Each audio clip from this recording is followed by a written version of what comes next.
Media में सुर्खियां बनने के बाद पक्ष हो या विपक्ष, हर कोई जोशीमठ रट रहा है। लेकिन पीड़ितों को याद है कि जब उन्हें ज़रूरत थी, जब संकट शुरू हो रहा था, तब हर जगह उन्हें उपेक्षित होना पड़ा था।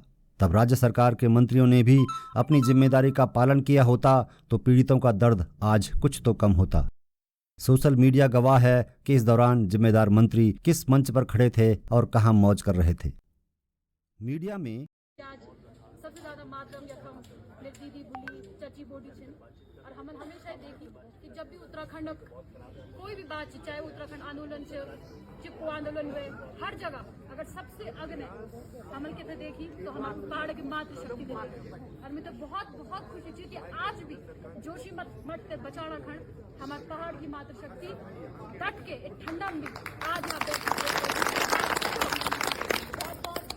धन्यवाद भी करूँ ग्रुपम बॉडी ग्रुपम मैं आज सभी के साथ खड़ी हूँ। और मुझे पता चल कि वहाँ घर छोड़ने का जो दुख है वो बहुत बड़ा है।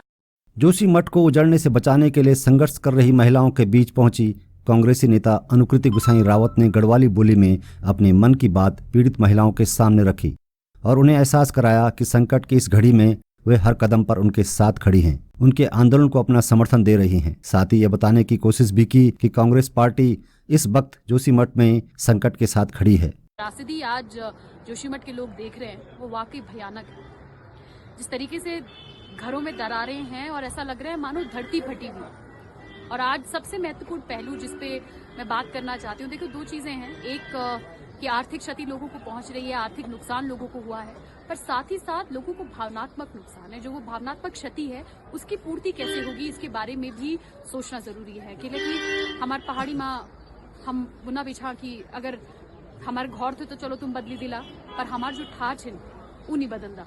तो वो भी एक भावना है लोगों की जो जोशीमठ में अपने घर से अपने गांव से जुड़ी है। और देखिए दूसरी चीज मैं सोचती हूँ कि आज युवाओं के लिए यहाँ सोचने की आवश्यकता है। जो युवा माइग्रेट करके आए हैं, देखिए हम हमेशा पलायन की बात करते हैं और आज उस पलायन को रोकने के लिए जो लोग वापस आए हैं उनके लिए सोचने की आवश्यकता है कि जब उनको रिलोकेट किया जाएगा तो उनके रोजगार का, उनके जीवन का, उनके भविष्य का क्या। जोशीमठ के लोगों के दर्द के साथ खड़ी है और जोशीमठ को लेकर जो तमाम चुनौतियां हैं उन चुनौतियों का क्या समाधान हो सकता है, इसको लेकर भी अलग अलग स्तर पर अपने अपने स्तर से पार्टी भी काम कर रही है और सरकार को अपना सुझाव भी दे रही है। जोशीमठ का दर्द, टूटते हुए घर अब दहशत का सबब भी बने हुए हैं। लोगों की भावनाएं इन घरों के साथ जुड़ी हुई हैं। लोगों ने पूरा जीवन जिन घरों में बिताया है, अपनी पाई पाई जोड़कर ये आसियाने बनाए हैं, अब ये आसियाने जब टूट रहे हैं, छूट रहे हैं, तो जाहिर है कि दिल में दर्द होगा और वो दर्द ऐसा जिसकी भरपाई, जिसकी दवा शायद ही किसी के पास हो। लेकिन सवाल यही है कि जब संकट का वक्त आया, संघर्ष का वक्त आया, तो इन समस्याओं का समाधान आखिर होगा कैसे। जिस तरीके से घर टूट रहे हैं उससे अंदाज़ा लगाया जा सकता है कि लोगों को तकलीफ़ कितनी हो रही होगी। सवाल सिर्फ घर टूटने का नहीं है, बल्कि सवाल इसके बाद आने वाले विकट संकट का भी है। ऐसा संकट जिसके बारे में कभी जोशीमठ के आवाम ने, जोशीमठ की जनता ने सोचा तक नहीं होगा। विस्थापन अगर हो भी गया, रहने के लिए छत मिल भी गई, तो पेट की आग कैसे बुझेगी। जो लोग शहरों से अपने कारोबार समेटकर इस उम्मीद के साथ अपने पहाड़ों को लौटे थे कि अपनी जन्मभूमि में ही काम करेंगे, उनके सपनों का क्या होगा।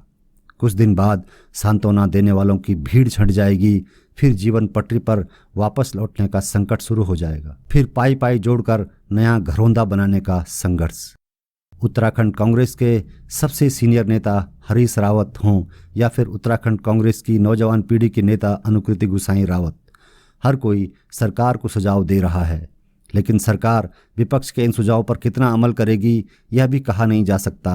मगर इतना तो तय है कि आपदा ने इस रूप में आने से पहले जो संकेत दिए थे उन पर अगर किसी ने अमल किया होता तो शायद ये दिन न देखना पड़ता। एक इंस्ट्रक्शन माननीय मुख्यमंत्री को देना चाहिए था कि प्रशासनिक अधिकारी वरिष्ठ लेवल के तब तक यहाँ से नहीं हटेंगे जब तक विस्थापन। ये ऐसा नहीं है कि आए और गए और आदेश जारी कर दिए, इसको सुपरवाइज करने की जरूरत है। वैसे भी आपदा के लिहाज से जोशीमठ न तो पहला किस्सा है और न आखिरी। पूरे उत्तराखंड में ऐसे न जाने कितने संकेत प्रकृति ने दिए हैं। जब इन दरारों की शुरुआत हो रही थी तब सब इसे अनसुना कर रहे थे। सरकार ने तो अनदेखी की ही। सरकार के मंत्रियों ने भी सिर्फ सीएम के भरोसे इस आपदा को छोड़ दिया और विपक्ष ने भी समय रहते अपनी भूमिका दिखाई होती तो शायद दर्द आज कुछ तो कम होता।